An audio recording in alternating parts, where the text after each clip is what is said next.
This is 1 in 44, a presentation of Anderson Center for Autism. 1 in 44 is a weekly show devoted to autism spectrum disorder. Good morning and welcome to 1 in 44, the weekly talk show on topics related to autism spectrum disorder. I'm your host, Eliza Bozensky, and this morning I'm speaking with one of my longtime colleagues, Kathleen Marshall, Director of Program Services at Anderson. Kathleen, hello. Hi, how are you? I'm good. It's nice to see you here on Zoom. So Kathleen, I know that I've been here 16 years. You've been here longer than that. You were one of the first people that I met when I joined the Anderson team. And I know you've got a long history of time deep into program here at Anderson. And then as of now, you're very heavily involved with our consulting and training department. So I'm going to ask you to just take a few minutes and go over a little bit about yourself and your history here at Anderson and the evolution and growth of Anderson's consulting department. Sure. So I started out my career as a special education teacher, primarily working with children with developmental disabilities, autism, even before kids had that classification. And that's just been my passion forever. I love teaching. I think I have a teaching brain. So that's kind of where I entered into this field. In 1999, I came on board at Anderson as the quote unquote education specialist. My job was really to help teachers understand how to teach children on the spectrum. And from there, I took on a number of different roles in a leadership capacity and grew over time to work not only in a school setting, but with our children's residential program, and then eventually with our adult program. And then about 5 years ago, I was presented with the opportunity to come on board our Anderson consulting department team.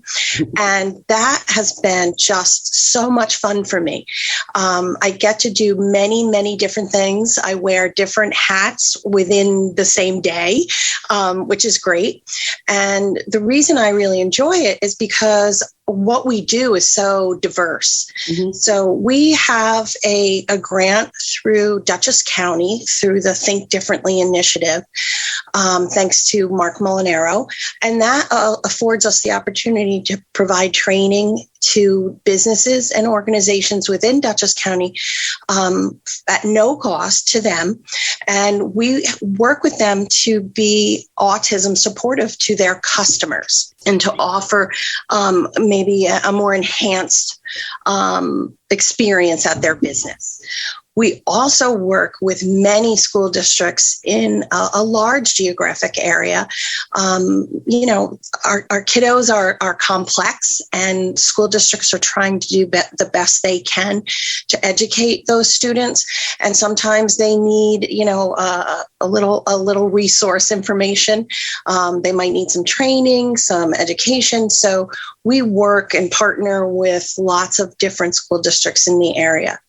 We also have a grant through the Office for People with Developmental Disabilities through a family support services grant that allows us to go into families' homes and not work directly with an individual, but to impart training and education to their caregivers. And the reason I really appreciate that opportunity is because a lot of our families are struggling just with everyday life. And then when they have a child with autism or some other neurodiversity, that just adds another layer of complexity. And if we can be, the people to help them figure out some of the things that they're dealing with, then we're happy to do that. A lot of it is just reaffirming what parents already know, so that they can trust their gut. Sometimes it's just bringing in some new ideas, some new supports that they hadn't thought of and didn't know existed. So it's all about optimizing the quality of life for individuals with autism or neurodiversities, whether that's when, in a restaurant, in their own home, at the dinner table, or in their school. So that's kind of what we do in a nutshell.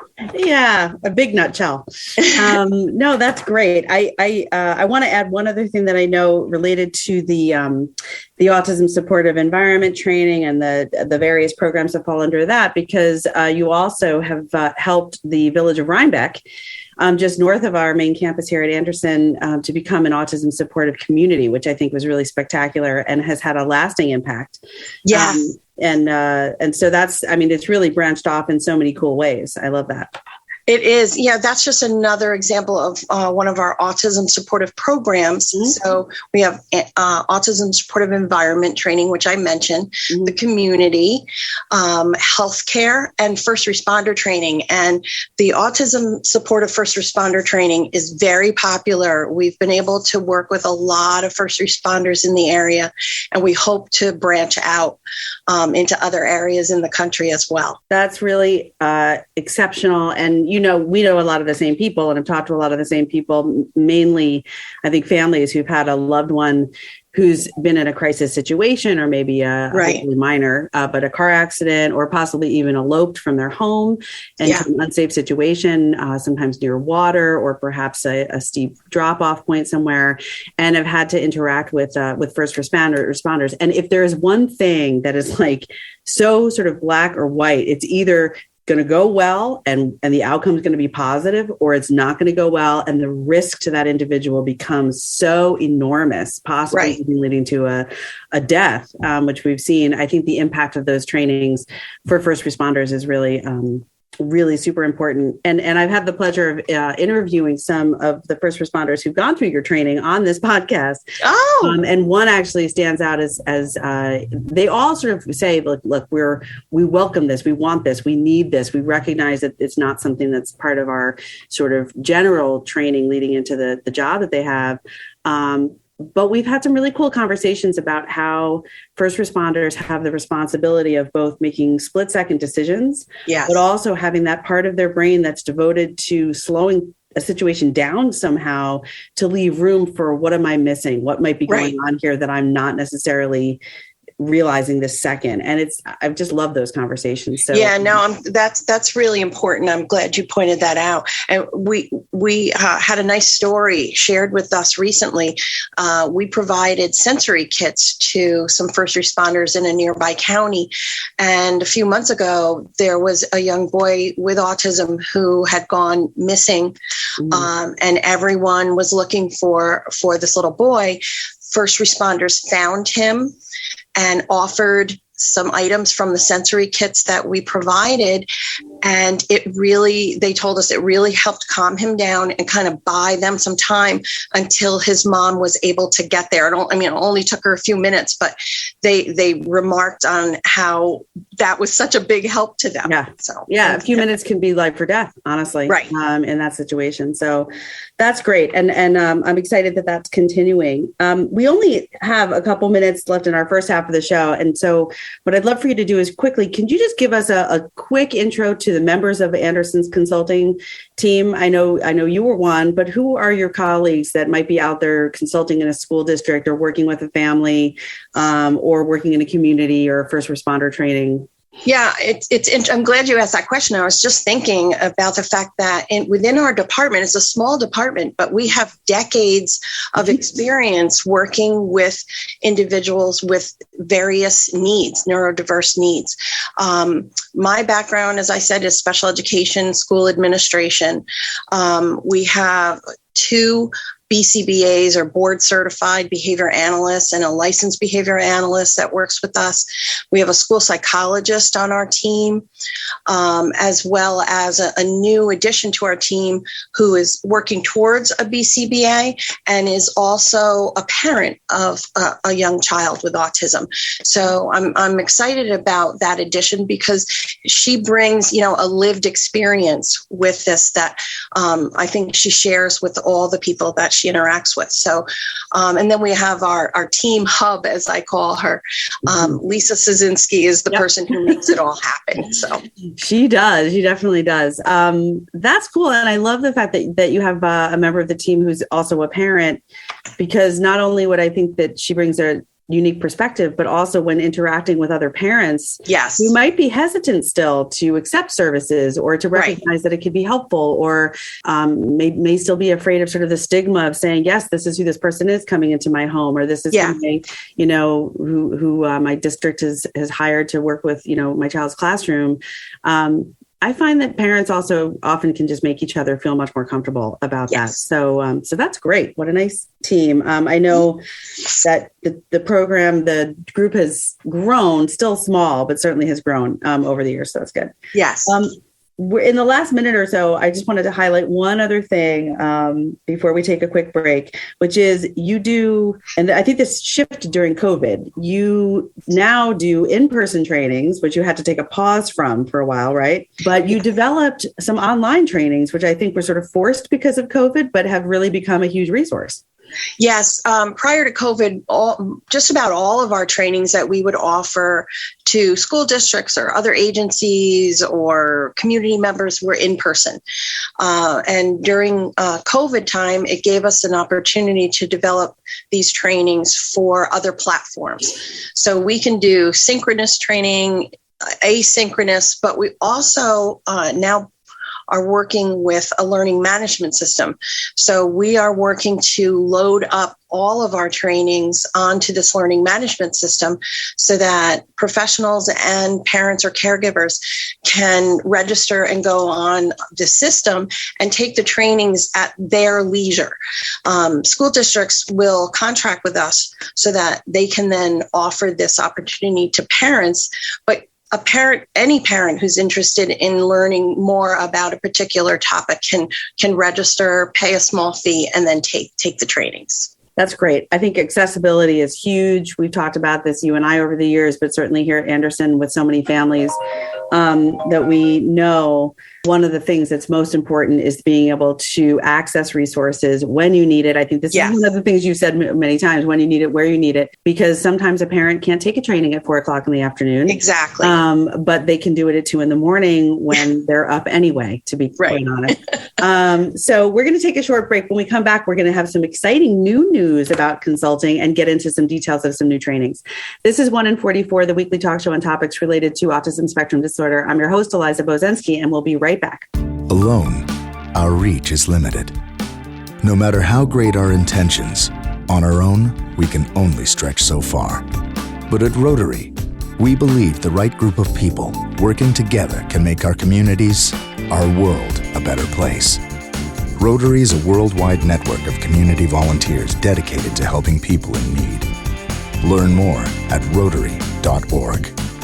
Rotary, humanity in motion. Okay, forest animals, today is a new day. Kids are coming to the forest, and it's up to us to make their visit a good one. Sparrow. Yes? Have you practiced the most popular bird songs for the year? Of course. Catchy. I like it. Okay, River. Dude.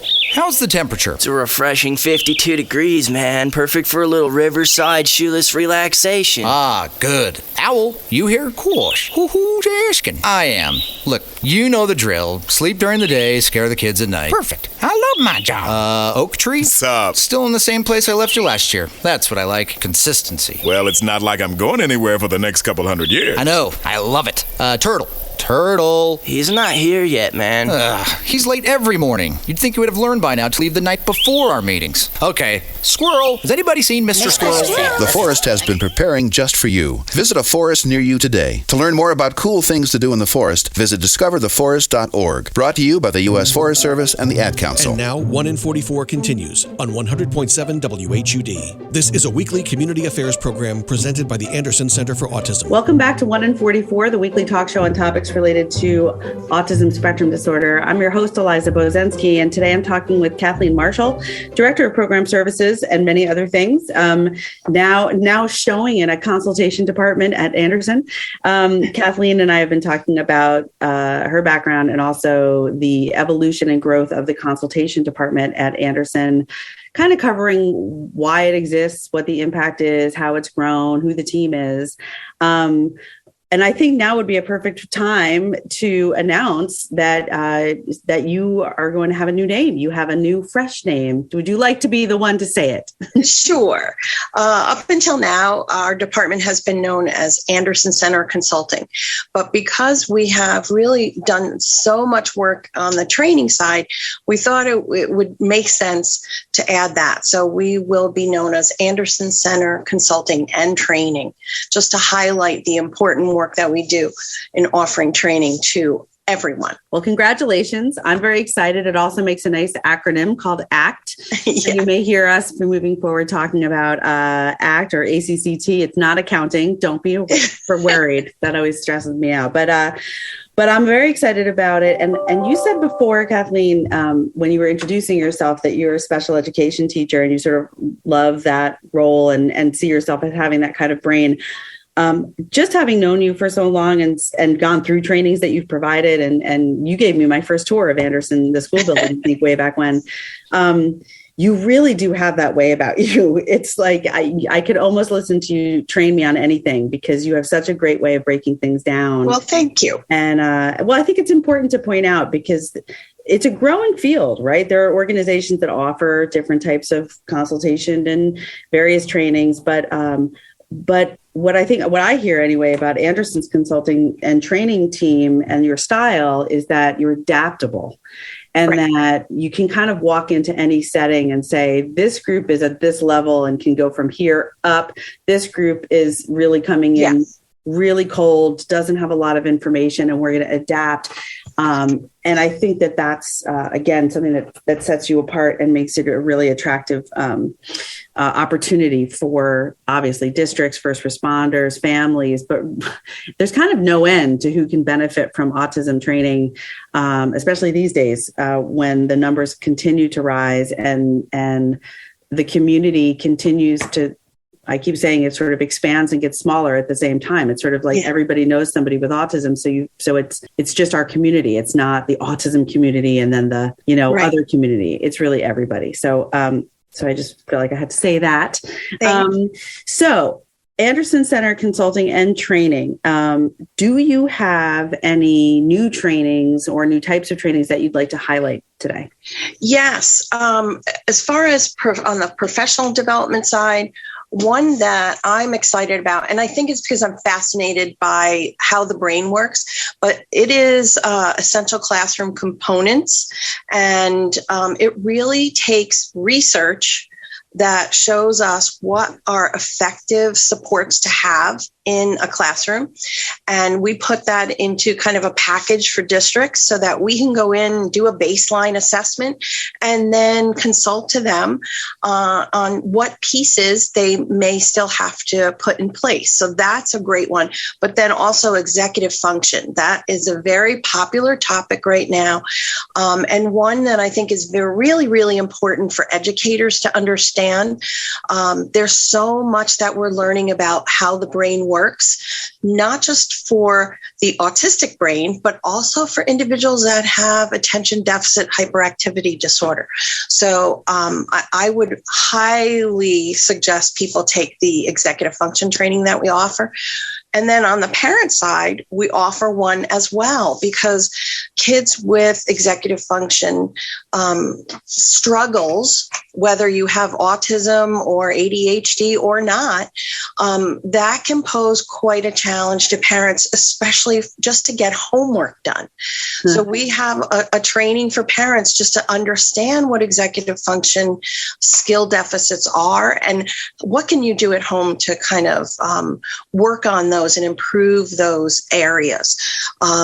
We have a new one coming on board for all parents, really, depending upon the age of your children, about toileting, because that is always an area of concern. Again, whether your child is on the spectrum or not. Right. Yeah. Everyone needs to know. Talk about something that has direct connection to quality of life for literally everybody. And it really is, especially for kiddos who have more complex needs, those with some intellectual disabilities. Being able to independently toilet is a really important skill. And so parents of children of all ages who are struggling in this area can benefit from that particular training. Another one that we're getting a lot of response to is one that we develop for bus drivers and transportation personnel. That is often a time where there's not a lot of quote unquote professionals or educators or administrators around to support those transportation personnel. And they're dealing with some instances where children are very stressed or just not at their best. And we can impart some information and strategies that can help. That one is that I hadn't heard about that one. That's great. I know that just from the admission standpoint for programs, for example, like Anderson's residential or day program, and there's a multitude of other day programs for students in the state. There's a requirement that students who have needs get placed, get the appropriate educational setting. But some of those settings could be an hour or a 2-hour long bus ride. So the difference between somebody, if somebody loves riding the bus, okay. But a lot of folks, it's just too much after a while. Yeah. And if you think about being on a school bus, even if you have a wonderful driver and a wonderful aide who's usually there, and maybe you come with things to keep yourself busy, eventually you want to get off that bus. And it just makes me think that, especially for folks who may be non-vocal and are communicating in different ways, it can really feel stuck, and then you might see some challenging behaviors, and then you're on a bus, which makes the safety a really big factor. So that's great. Has that been well received by transportation staff? Very. Awesome. What else? Well, there's a package that we offer on the professional development side that I think districts would be smart to take advantage of. And that is all around functional behavior assessment and the development of a behavior intervention plan.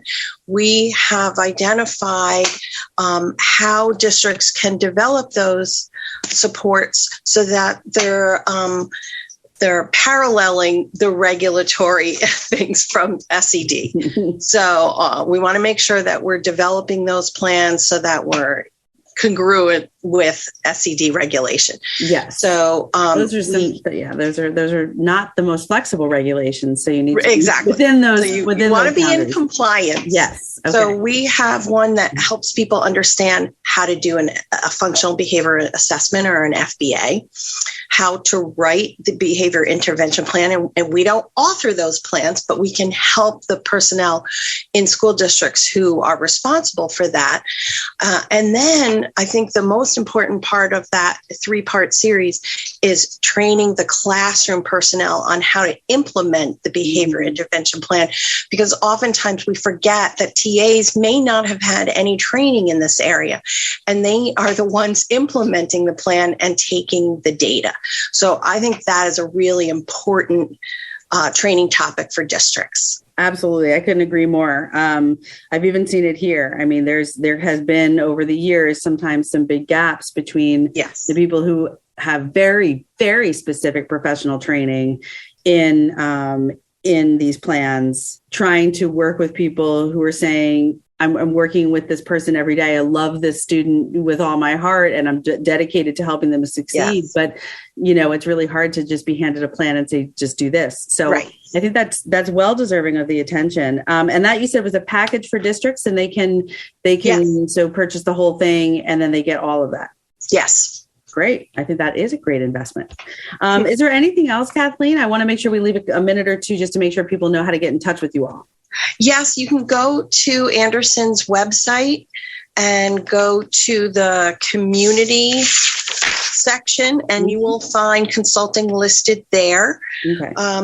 One important thing I'd like to mention is if anyone, professionals or parents, have ideas on trainings that they'd like, We want to hear that from people. We'd love to develop things where there's a need for it. So please let us know. Yes. But all of our contact information is there under that consulting tab. Wonderful. And on the website, which is andersoncenterforautism.org, go to the community tab and click down. You'll be able to meet some of the team and get their contact information and learn more about all the offerings. But I think that's another thing to underscore. One of the other things that I think sets you guys apart is you don't come at this saying, we know what everybody needs to know.